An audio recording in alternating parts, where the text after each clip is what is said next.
Block of red tape, phone them sliding every day. Bunch of hollows spitting out the Glock.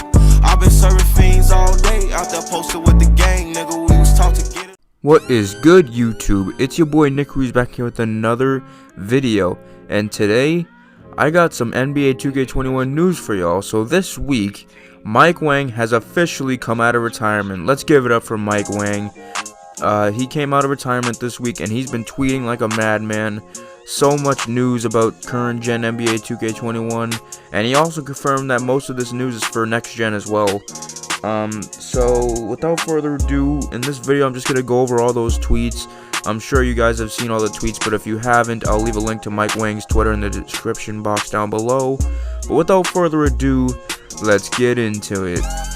So first off, to start out, what you're looking at right now is the 5 biggest things and 5 biggest pieces of news that have been announced this week. So you're looking at the Pro Stick shooting update, 40 new jump shot landings in the park, overhaul dribble moves for the guards and the ISO guards, 50 new size ups for the guards, no more quick draw, and 6'8" point guards in my career. Once again, Damian Lillard, you're a cheeser, my guy. Simple.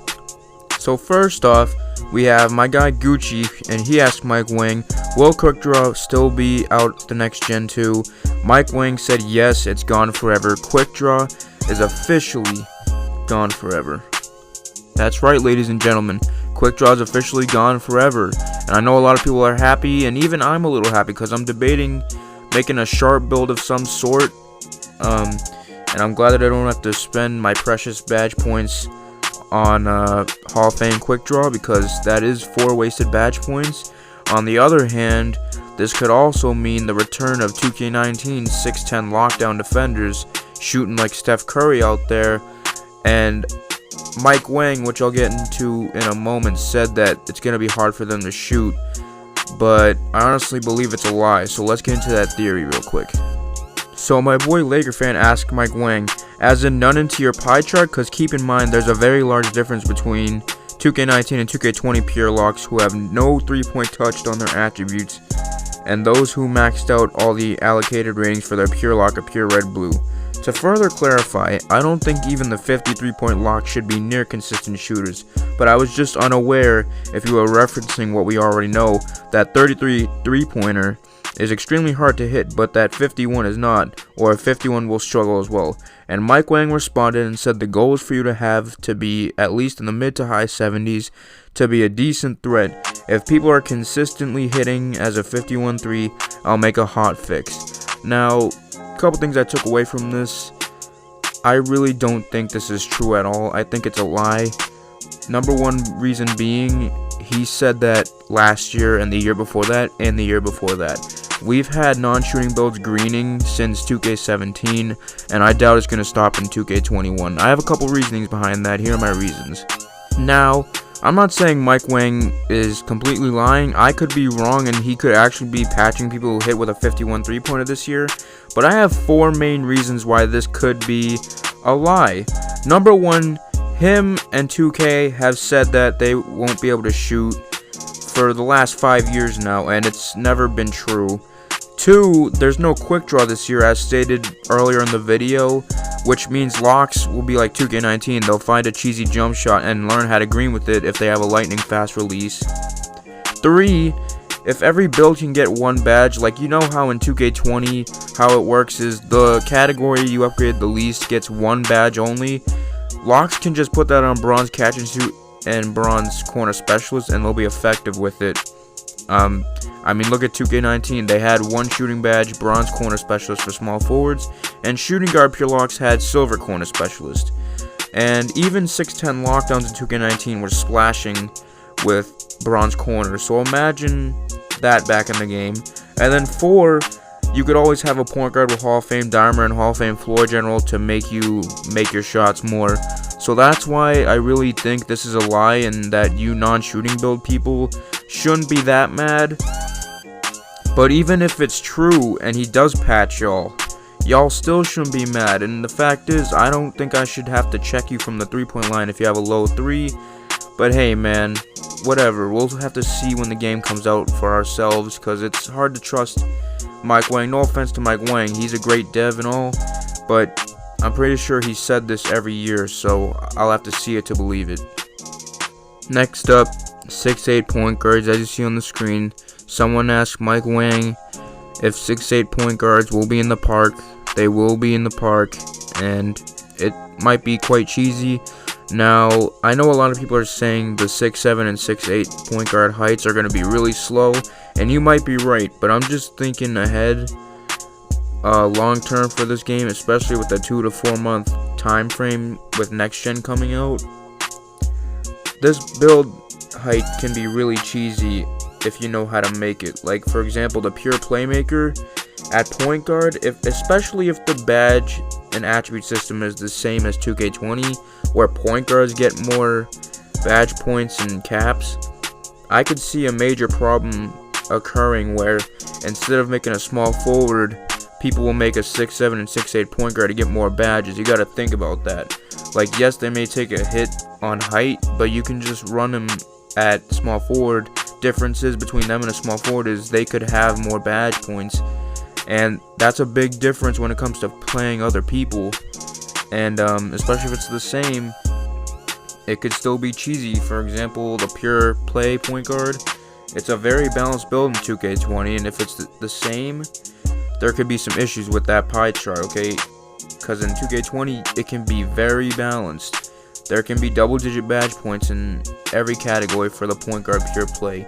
But then you go to the small forward and make a pure point forward in 2K20, it's not the same attributes or badges. And you guys are going to say, well, yeah, Nick, because it's a different position. Yeah, but it's the same pie chart, so why doesn't it get the same badges?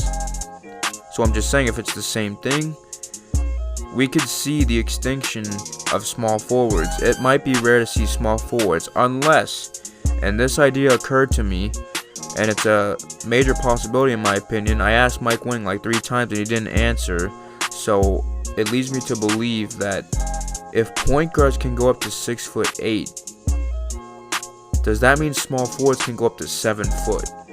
Are we going to see the return of 6'10" lockdowns? And are we going to see 6'11" and 7 foot small forwards? Just a question I'm asking, and it came to mind because it's very well possible that if Damian Lillard asked for oversized point guards, who's to say 2K won't implement oversized small forwards? Just a little thought to think about. So next up, my guy OG Nick asked Mike Wang, is Team Pro-Am gonna be on green or miss sliders? And Mike Wang replied saying Team Pro-Am will be competitive sliders. This means that what he was referring to with that interview with Agent 00 on 2K TV a couple weeks ago about the competitive modes online being where you have to green every shot or else it'll just brick, it's coming true, because now you people that are playing Pro-Am, you guys have way harder sliders than, like, say Park, I'd imagine, because Park is super casual. Let's be honest, Park is really casual, so I could see that being one of the modes where it's easier to hit whites, even though, in my humble opinion, whites should never fall. Like, never. Like, I get so mad when whites fall in 2K20, but that's just me, you know? What do I know? So next up, let's talk about things that have seen either a nerf or buffed. So to start out, my boy Playboy Dono, he says, see at Blue, but I like what I was seeing on the blog. But, so you're seriously gonna keep Intimidator in the game? And Mike Wang responds, I don't think it's a bad badge, it just needed some adjustments. And guys, I agree with Mike this time. This badge is a good badge to have. We need some sort of shot contest badge. Now, I understand, however, what people mean when they say the badge is dumb, because there are times, we've all experienced this, sometimes you'll be wide open for a layup and the dude will slightly bump you and it'll say 2% contested and you'll miss the layup. It's frustrating, it happens. But then, look at the other side of things. Sometimes you're in the paint, and this is especially for all my centers out there, you know what I'm talking about. You're under the rim trying to do some paint defense and the guard drives, and for some reason your contest doesn't work and Intimidator doesn't activate, so the guard just gets an easy layup and makes it over you. So on one end, Intimidator is either way too overpowered or it just doesn't work at all. So I hope Mike Wang found a balance for that badge. Speaking of defense, one thing that was buffed was paint defense and shot blocking. So all my glass locks out there, we're gonna have fun this year. I was already planning on making a glass cleaning lockdown, so hearing that news that paint defense is buffed, it's music to my ears, to be honest. I'm so happy about that news. And also, the hop steps, the cheesy hop steps, have also been, what's there to say? I think you slashers that have blue in your pie chart, you're gonna be fine as far as Hall of Fame fancy footwork goes. I think Mike Wang is referring to the non-shooting builds that were abusing it in 2K20. You had builds that weren't even finishers. They didn't have finishing in their builds, and there were 7 threes that are really slow. Every build in 2K20 could abuse the hop step and get to the rim and dunk. And hop steps also increased your chance to dunk with any build you want. My sharp facilitator, he has like a 65 driving dunk rating. And every time I do a hop step, he goes into a dunk, even though he has a driving dunk of a 65. So it's crazy, but I'm happy that's been nerfed. But if you're a slasher, I wouldn't be sad because you still have the attributes and badges to do that. They've been nerfed. Next up, another badge that has seen a nerf according to Mike Wang is Pogo Stick. My boy Edgy or Iggy, I don't know how to pronounce this. He said Appalooba is Pogo Stick removed. And Mike Wang responded, Pogo Stick is still in the game, but it was nerfed. Now, I've seen a lot of people get mad because they nerfed Pogo Stick. I actually agree with Mike Wang on this one. I actually thought they should remove the whole badge itself, because it's not realistic in real life for someone to pump fake you, then you come down and block them with your elbow. It's just not possible, man. It's not. I honestly thought they should have removed the badge, but they didn't. They nerfed it though. According to Mike Wang, it's nerfed. So we'll have to wait and see about Pogo Stick. So yeah. Next up, I'm going to go into everything that's involved with the Pro Stick this year, including the finishing and shooting side. Mike Wang has posted all these quadratic formula and x plus y equals z, algebra 2, geometry, math class tweets on Twitter regarding the Pro Stick. So try to listen closely. Mike Wang said the key to making layups with the Pro Stick this year is, instead of holding the stick to the left or right, hold it the direction you want for a brief moment, then quickly rotate it toward 12 o'clock to find the ideal aim point. X plus y equals 5. Math equations. I don't even know what that means, and I don't know why Mike's trying to make something small as layups complicated. Honestly, they're just trying to make new things sound new so that it looks like there's new features, which I saw the trailer. There is new features, and the thing is, shooting, whenever shooting has a skills gap and whenever shooting's complicated, that's an example of a good thing. When you make something as easy as layups hard, like, that's not a skills gap, that's just plain bad, that's just plain complicated. I don't want to take a math course in 2K21, please 2K. Yeah. And then for you post scorers out there, Mike Wang was like, let's say you're shooting a post fade by holding at 8 o'clock. You then rotate quickly to 6 o'clock or whatever the ideal aim point is. It moves based on coverage. Then you can either keep holding there once you find it, or you can release RS and tap a trigger to time it. A squared plus B squared equals C squared. Algebra 2, once again, I don't know what that means. Good luck, post scorers.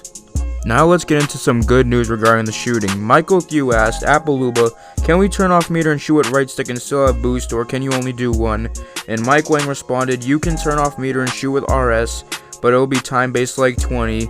Hallelujah, we can still use square and we'll still get the boost for having meter off. I am turning meter off and using square. That's it. That simple. Simple. Come on, man. Like, I'm not going to be using right stick, especially because I heard in one of the tweets that you could airball if you mistime it with the right stick. So I'm going to be using square. I don't know about y'all. I don't want to overcomplicate myself. So yeah, man, that's some good news. Hallelujah. And last but not least, the last piece of news that I want to talk about today is something that touches me very dear to my heart. I think I'm going to cry. 2K. Mike Wang says, the Jumpshot Creator isn't gated behind a workout anymore. It's available off rip. 2K? Thank you. Thank you so much. I really appreciate it. I think I'm gonna cry. No, but for real, it's probably like a 75 overall thing where you have to get it at 75 overall. But still, if we can get it off rip, that's lit, bro. But that's all I have for y'all today, man. What do y'all think about this video, man? What do y'all think about the news we got this week? What was your favorite part of the news this week? I love you all. Please like, comment, and subscribe if you're new. I'm posting every other day at this point and streaming every other day. So I'm trying to upload one video one day and then stream the next, and so on and so forth. But stay safe during this coronavirus times. Leave your thoughts, like, comment, and sub. Love you guys. It's been your boy Nick Ruiz. I'm out for now. Peace.